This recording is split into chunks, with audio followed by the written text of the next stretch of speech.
C'est quelque chose que vous pourriez refaire à la maison. J'ai très envie parce qu'en plus j'adore, il y a un mélange de texture aussi, le croquant là, ça c'est très agréable. Bonjour, je suis Chora du restaurant dans le 4e arrondissement, dans le Marais à Paris. Et c'est ma recette proposée à Laurent Mariotte et son invité pour la table des bons vivants. C'est une burrata de vache sur velouté de butternut, graines mélangées et graines de grenade, accompagnées par un petit morceau de panettone grillé.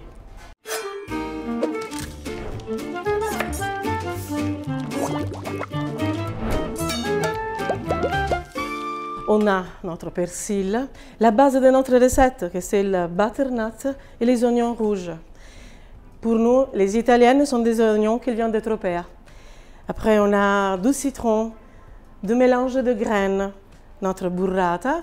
Et pour terminer, vu que les fêtes sont passées, on a ce qu'il nous reste, un panettone, et on va l'utiliser pour terminer et garnir notre recette. Donc tout d'abord, nous commençons avec la coupe de l'oignon de Tropea. On peut la couper très simplement, ce n'est pas nécessaire d'être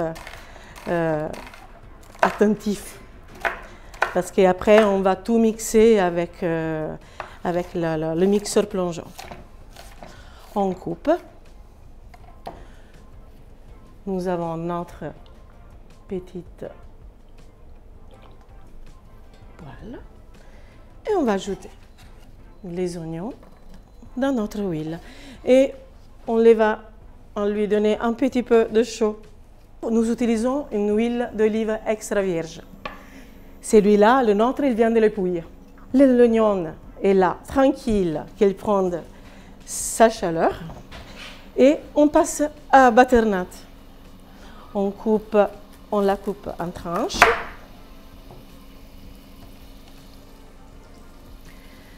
On va naturellement la peler.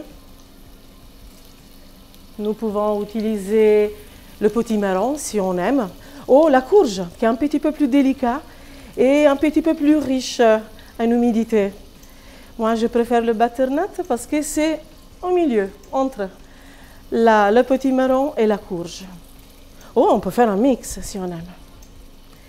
Ça, naturellement, c'est une recette qu'on peut réaliser avec aussi autres légumes.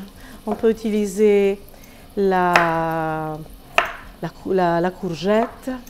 On peut le faire aussi avec un mélange avec les pommes de terre. Et naturellement, elle peut être dégustée soit chaude, soit froide. Donc même en été, on peut l'utiliser pour faire une soupe froide. Donc nous allons couper notre butternut en petits dés. On essaie naturellement de le faire presque le même. Comme ça, la cuisson elle sera homogène et plus rapide. Donc ici, c'est la quantité pour une personne. Normalement, on utilise un demi-kilo de butternut pour 2 personnes avec un oignon entier de cette taille de Tropea. Et après, il y a naturellement la burrata, c'est en pièces pour chacun. Une fois que nous allons donner un petit peu de chaleur, on prend notre bouillon de légumes qu'on a préparé naturellement avant. Nous l'avons déjà filtré.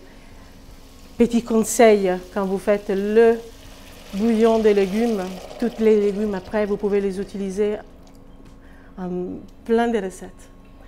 Donc nous allons donner le bouillon à notre courge et aux oignons et on laisse sur le feu doux jusqu'à quand la courge soit molle, soit tendre.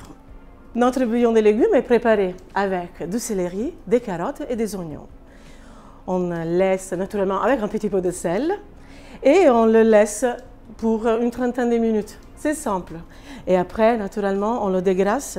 Après, naturellement, sur notre préparation, une fois que la courge sera prête, il faudra ajouter du sel et du poivre que nous avons ici. Notre courge est prête, notre butternut est prête avec les oignons. Nous procédons donc à la rendre une crème homogène avec notre mixeur plongeant.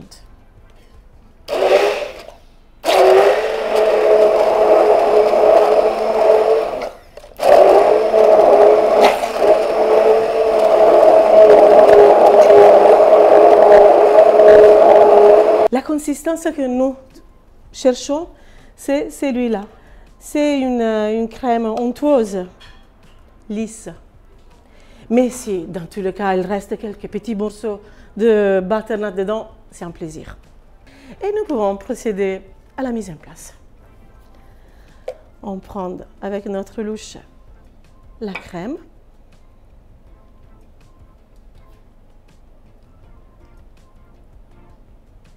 La burrata, c'est comme une mozzarella, mais c'est farci de crème de vache. Il y a aussi de bufala, mais nous préférons utiliser la burrata de vache. Nous allons donc terminer notre présentation avec la burrata.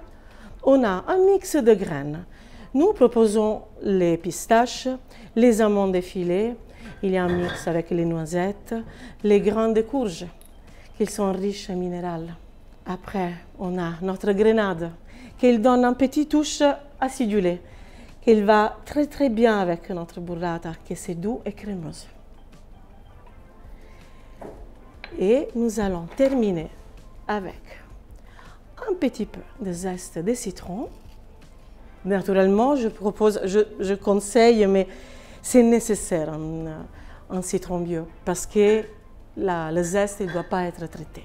Naturellement, on fait attention, si nous n'avons pas ce petit accessoire, on peut utiliser un couteau. On doit faire attention à ne pas prendre la partie blanche, parce que c'est amer.